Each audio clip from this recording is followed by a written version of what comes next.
Ramon Akon, mao kini ang pinansi o espesyal nga adlaw nga Sabado.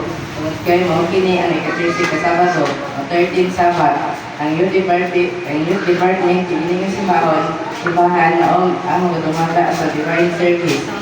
Huwag kami malipain sa pag-abi-abi kaninyo. Good morning and happy 13th Sabbath everyone. Atong pasalamatan ang Ginoo nga sa kanunin na looban kanato. Yatagan nga kita o maayong panglawas. Ug karon na niya kita niini nga simbahan aron sa pagsimba o pagdayeg kaniya. Before ta magsugod mga kaigsuonan sa atong divine service, ato sa pagbasaw ng atong programa. Church as worship, worship through praise. Call to worship by the reciter. Sabbath hymn, we love thy Sabbath Lord. Meditation, youth, and Christ. O the glory of your presence, hymn of adoration. We gather together, hymn number 5. Convocation by the speaker. Worship to intercession, call for intercession by the song leader. Hymn of intercession. I cast all my cares upon you.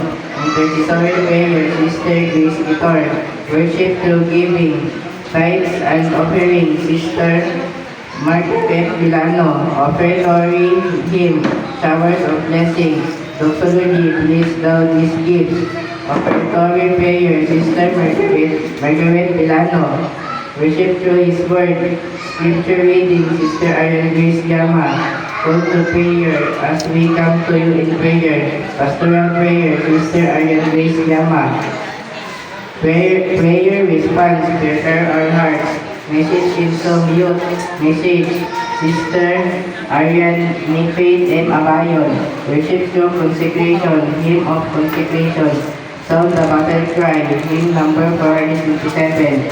Benediction, Brother Mark Dianyama. Hymn of hope.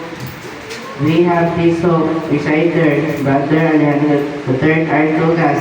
Song leader, Sister Alona Mabunga. Kini ang atong programa, mga kaigsuonan. Kung magpasunod kini sumala sa akong gibasa. Once again, happy 13th Sabbath everyone. May God bless us all. I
remarks, thanking you for bringing us together. We ask that you open our minds and hearts, grant us knowledge and understanding so we may fully receive your word and grow in faith.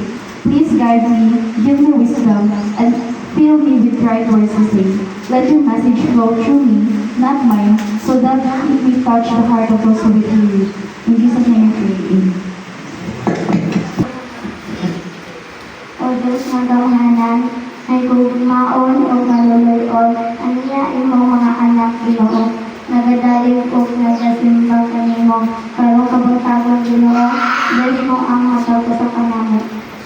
Sa bangi Ginoo ang imong mga anak, ining kalibutan, nga naay mga nagkalain-lain problema sa pinansyal, problema sa pamilya, o ubasta. I hope, Lord, nabangat sila nga matagan at solusyon ang ilang mga problema. Subong Ginoo ang naay balatian ka pa, kabayo pa Ginoo nga haplaso sila sa inyong mga gamhanan, nga mga kamot aron mag-ayos sila sa ilang mga balatian. Tungod kay ito lamang ang gamhanan ng Ginoo, nga nakatubag ka mo. Tungod kay kung wala ito, wala kami nahimaw sa among mga kinabuhi. Salamat Ginoo nga ito, nagatupad ni ining ako mga pag-apo. Sa ngalan ni Jesus na among pagsilang mahimaw.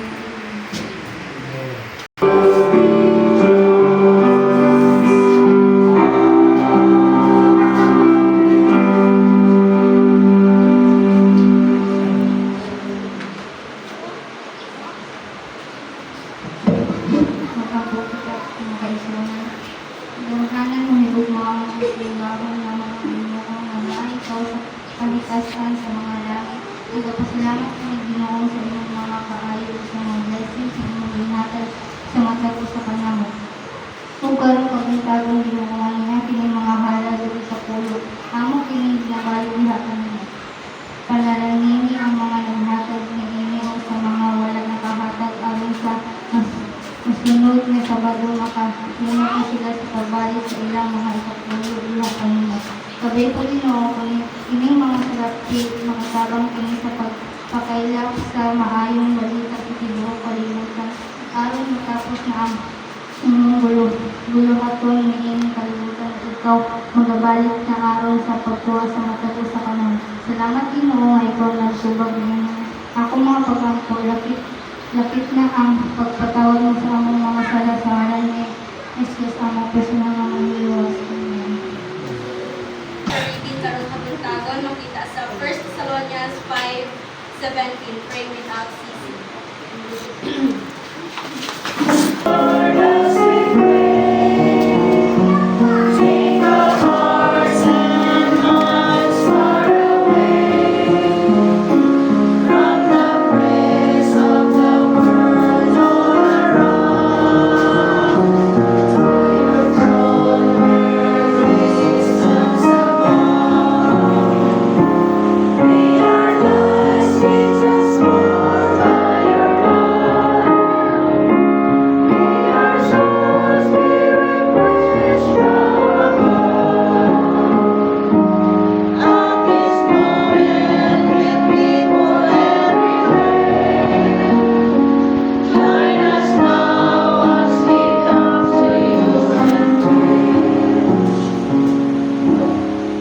Ginoong Diyos, tagdiya sa tanang butang nimong kalibutan. Salamat Ginoo, niining adlaw ipapahulay nga kami makasimba o makadayeg diha kanimo.